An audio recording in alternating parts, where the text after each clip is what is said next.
Hello, welcome back to my channel Madhumita Dham এন্টারটেনমেন্টে সবাইকে স্বাগত। আশা করছি তোমরা সবাই খুব ভালো আছো। আজকে হচ্ছে 27th নভেম্বর।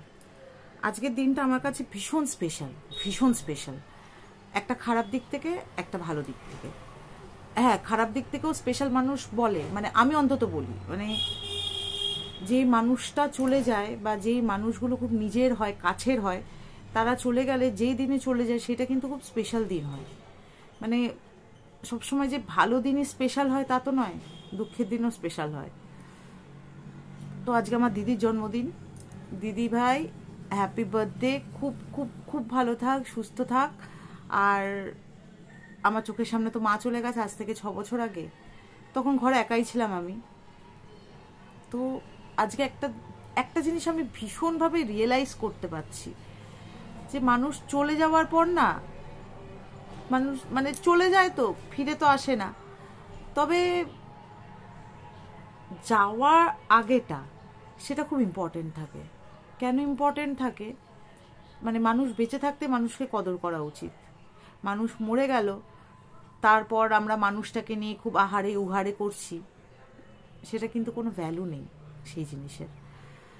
তো আমি সেই দিক থেকে হ্যাপি যে আমার মা বাবা যতদিন বেঁচে ছিলেন, যতদিন কষ্ট পেয়েছেন, যতদিন ওনাদের ডায়ালিসিস চলেছে বা ইনসুলিন চলেছে, চেষ্টা করেছি নিজে করার, যতটা দৌড়ঝাঁপ নিজে করেছি সেটা আমার বাড়ির লোকজন জানে। সেই দিক থেকে আমি ব্লেসড। আজকে মারা যাওয়ার পর আমি মায়ের ফটোতে কোনো ধূপও দিইনি, মালাও দিইনি। আমি এটা রিয়েলাইজ করে নিয়েছি, সত্যি কথা গো, আমি এটা রিয়েলাইজ করে নিয়েছি। আজকে আমি এবছর বাবার মৃত্যুদিনের দিনও আমি কোনো রকম মালা, মিষ্টি আমি লাস্ট ইয়ার অবধি করেছি, কিন্তু এই বছর আমি নিজেকে একদম সামলে নিলাম যে না, বেঁচে থাকতে করেছি। মা বাবার ঋণ তো কোনোদিন শোধ করা যায় না, আমি ঋণ শোধ করতে পারবো না, আর আমি চাইও না ঋণ শোধ করতে। তবে একটা সন্তানের যা ধর্মকর্ম থাকে, যা দায়িত্ব কর্তব্য থাকে, সেগুলো আমি করেছি। সেই দিক থেকে আমি প্লিজড, সেই দিক থেকে আমি ব্লেসড। তবে আরেকটা আজকে দুর্ঘটনা ঘটলো, মানে দুর্ঘটনার খবর কানে এলো। সেটা হচ্ছে আমারই এক পাড়ার, আমার সবই পাড়া, মানে আমি কোনোদিনও বলি না আমার বাবার বাড়ি, আমার শ্বশুর বাড়ি, আমার সবই বাড়ি, কারণ আমি কেন্দ্রবিন্দু। আমি যদি না থাকি তাহলে কিসের বাড়ি? তো আমার বাড়ি সবসময় বলি আমার পাইকপাড়ার বাড়ি, আমার উত্তরপাড়ার বাড়ি, আমার লেক টাউনের বাড়ি। তো এইভাবে আমি বলি, তোমাদের হয়তো খারাপ লাগতে পারে, বাট শোন, সব মানুষ তো এক নয়। তো আমিও আর কি নই এক। তো যাই হোক, তো আমার পাইকপাড়ার বাড়ি, মানে পাইকপাড়ার যে পাড়াটা, ওই পাড়ায় আমার একটা ভীষণ ভালো দাদা ছিল, বিল্টুদা বলে। তো তার একটা দিদি ছিল, রিন্টাদি। বিল্টুদাকে প্রত্যেক বছর রাখি পরাতাম। এবার বিল্টুদারা চলে যায়, তো চলে যায় হাওড়ার এখানে এসে থাকে। তো একটু ইগনোর করো, আমার এখানে প্রচন্ড সাউন্ড আসছে, ভয়েস আসছে, মানে এই কাজ হচ্ছে আর কি, তো এগুলো আর ভয়েস ওভার দেবো না আমি। তো এবার তারপরে তো বিল্টুদা কাকিমা কাকু সব চলে যান, আর কাকুর দুটো হাত নেই। কাকু মানে আমার চোখের সামনে দেখা এমন একজন উদাহরণ, যে কিনা দুটো হাত ছাড়া নিজের সম্পূর্ণ কাজ করতেন, মানে করেন এখনো সম্পূর্ণ কাজ। তবে আজকে বিল্টুদার সাথে কথা হলো, একটা জিনিসই খারাপ লাগলো, যে কাকিমা মারা গেছে। 4 দিন আগে কাকিমা মারা গেছে হট করেই, মানে কাকিমা ভুগছিলেন, তবে কাউকে জ্বালায়নি। আর হসপিটালেই মারা গেছে, সিএমআরআইতে মারা গেছে। সেরিব্রাল বা কার্ডিয়াক অ্যারেস্ট এরকম একটা কিছু হয়েছিল।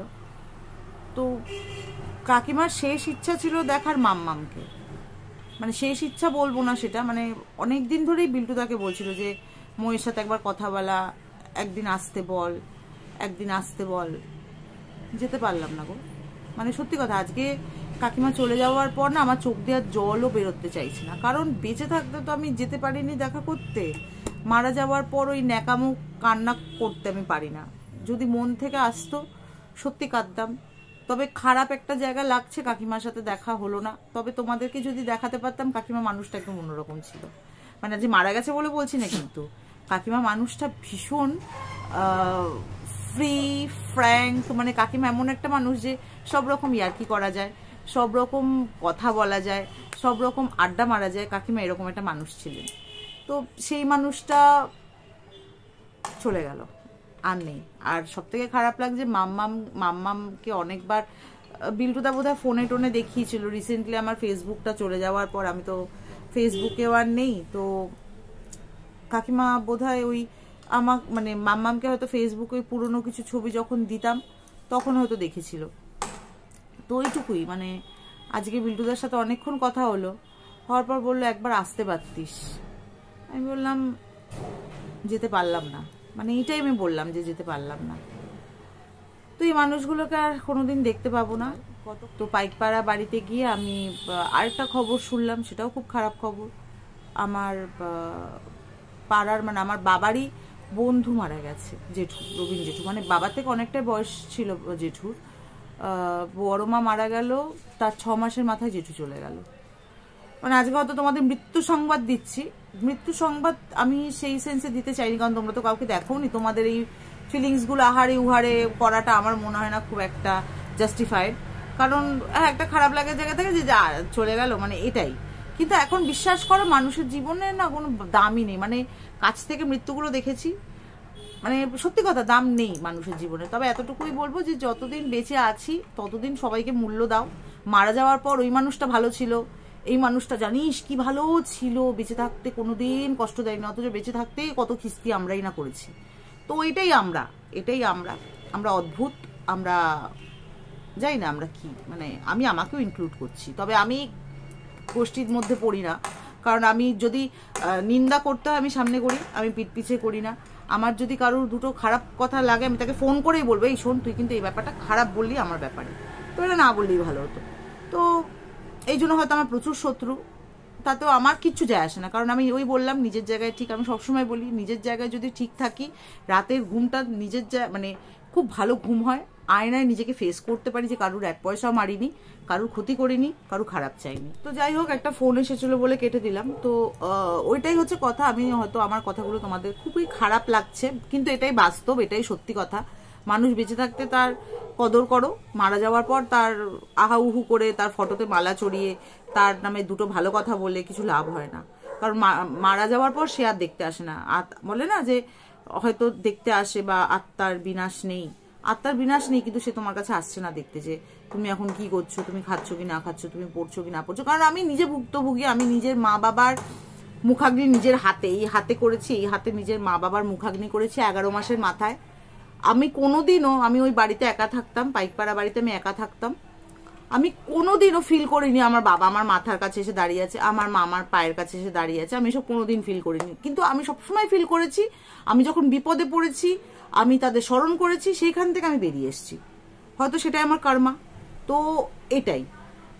আর সব থেকে বড় কথা হচ্ছে, এটা বড় গলায় বলছি না যে জীবনটা খুব ছোট, আমি আগেও বলেছি এখনো বলছি জীবনটা ভীষণ ছোট। কাছ থেকে যেহেতু মৃত্যুগুলো দেখেছি, জীবনটা ভীষণ ছোট, তো বেশি দিন আমরা বাঁচবো না, হয়তো এই ভিডিওটার পর হয়তো আবার নাও ভিডিও আসতে পারে। আর তো এই জায়গা থেকে না আমি সবসময় বলি যে ওই যতক্ষণ আছি ততক্ষণ হাসি খুশি থাকি, আনন্দে থাকি, সবার ভালো করার চেষ্টা করি, ব্যাস এইটুকুই। তোমরাও চেষ্টা করো।